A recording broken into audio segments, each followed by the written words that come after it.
QiGong at your desk, we're going to go through and stretch each joint from the bottom to the top. Starting out with the right ankle, 3 circles one direction, 3 circles the other direction, and the left ankle, 1, 2, 3, in reverse, 1, 2, 3. And when we do the knees, we're going to do them together, hands on the knees, and doing opposite direction to really get a stretch, and doing that same thing over again. You get a little less of a stretch because you have more space in the hips. And then with the hips, starting with your right hip, maintaining your balance, you can hold onto a chair or a table if you need to. We're going to go internal rotation and external rotation and do that same thing on both sides.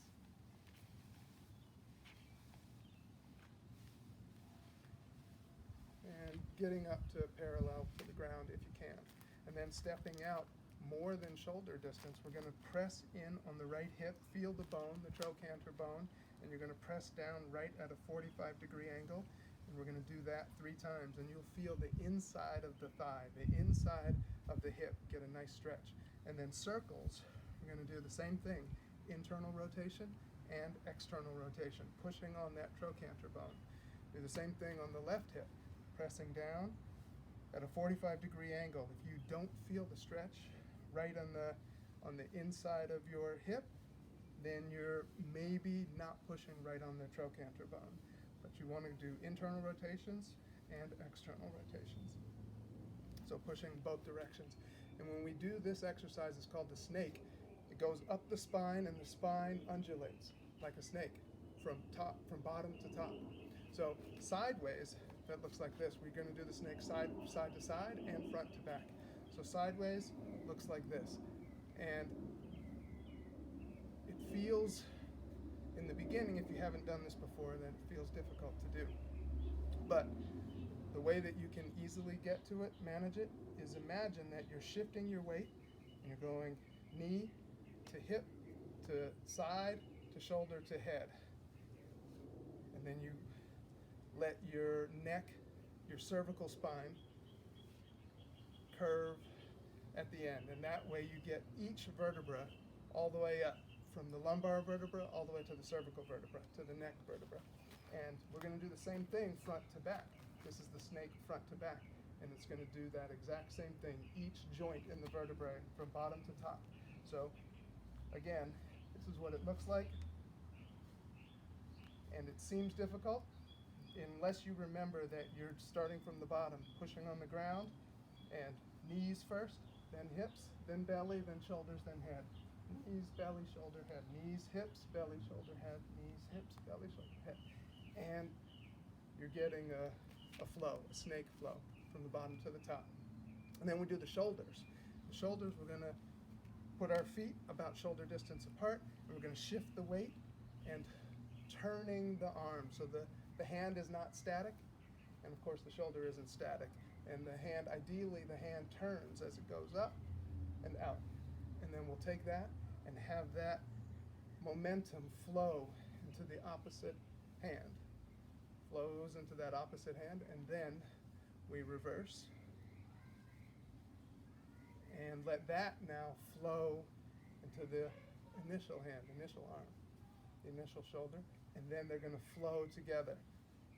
So the only time that there's a break in the movement is now when you're shifting direction. It's not actually a break, it's just a slow down and then a reverse. And from here, now we're going to interspersing or alternating the shoulders and then slowing down and reversing opposite direction. Shifting the weight, turning the waist, and rotating the shoulders and rotating the hands. And that's the shoulders. And then we get down next to the elbows. And when we do the elbows, we're going to do something called push elbow. So it looks like this. You press your elbow out. If your elbow goes up, you've gone too far. The forearm needs to stay parallel to the ground. So you press out and then you feel a stretch come down in the back side of your arm, in the triceps, and the extensor muscles and tendons. So you stretch that out and you feel that on the back of your elbow. Press, and then we do a little palm exchange, little turn, and then push the opposite way. And again, remember that your elbow is not going up, your forearm is staying parallel to the ground. Palm exchange, press elbow. Palm exchange, press elbow. Palm exchange, press elbow. And we're going to do 3 on each side. And then we get to the wrist. Now with the wrist, what we want to do is squeeze in the wrist notch in the space, pull it out, open up the space, open up that space in the wrist. Squeeze it out, squeeze it so that you can pull it and stretch, and then bring the elbows down, keeping the wrist stationary so that you really stretch all of those extensor muscles and extensor tendons across the wrist. And then release and shake it out. We're going to do the same thing, but this time for the flexor tendons across the wrist. So you're going to pull it out, again opening up that space, and then stretch out those flexor tendons, and again hold it for 3 seconds. Everything we're doing is in factors of 3. Squeeze the wrist notch, pull the elbows out so that you open up the wrist notch and bring the elbows down and together, and then you stretch the back side or the extensor side of the tendons in the wrist. Shake it out. Same thing for the flexor tendons. Pull it out, open up the wrist notch, and then you can stretch. And hold it for 3 seconds, then we release and shake it out. When we do the circles in the wrist, the way it is, when you do it fully, it looks fast and fluid. But the way that you get there is by realizing that you're not turning the wrist or tightening the wrist at all. But the forearms themselves are just like pistons. They go up and down, and it's only when you add a slight forward or backward rotation to it that you really rotate and stretch the wrists. So now, slowing it down, that's going forward, and then now reversing that and going backward. And you get a nice rotational stretch, loose and relaxed stretch inside the wrist. And from there, we've done all of the other joints, and now we're going to focus on the neck. When we end with the neck, our last stretch is an exercise, a QiGong exercise called the turtle. So the turtle exercise looks like this. First, the turtle is inside the shell. Again, you're standing at shoulder distance. Turtle is inside the shell, and then it comes out of the shell by extending up. You extend your neck back, your chin up, and you're stretching all of your flexor muscles and flexor tendons down through the arms as you press. So you're getting a full stretch on the front side. And when you come back inside the shell, then you're stretching the back side of the neck. So from the side, it looks like this. Inside the shell and outside the shell. And turtle goes in the shell, and then turtle comes out of the shell. And after we've done 3 of those, front to back, then we do that same thing, but on diagonals. So the turtle is in the shell, and when the turtle comes out, on the diagonal, we're focusing on one side of the flexor tendons on the front of the neck. We're going opposite. So as the hands go out to the right, the neck goes off to the left. And you feel that stretch all the way down. And then come in, and then we do the opposite side. And then we do 3 on each side, so counting to 6. And hold it for a second, and go in, and out of the shell. And in the shell, out of the shell.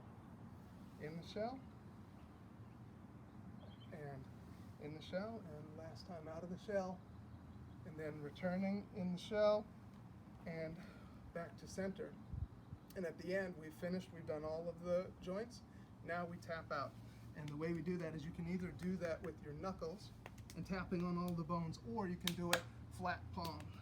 So you can do it with your palm, tap, though as it becomes easier, you do it with your knuckles, and you get a better tap on your bones, which helps to build your bones and build your tendons, your connective tissue. You get all of the bones, hands, finger bones,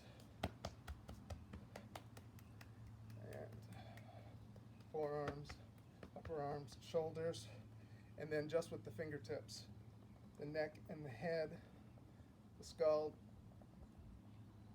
frontal, sides, around the TMJ.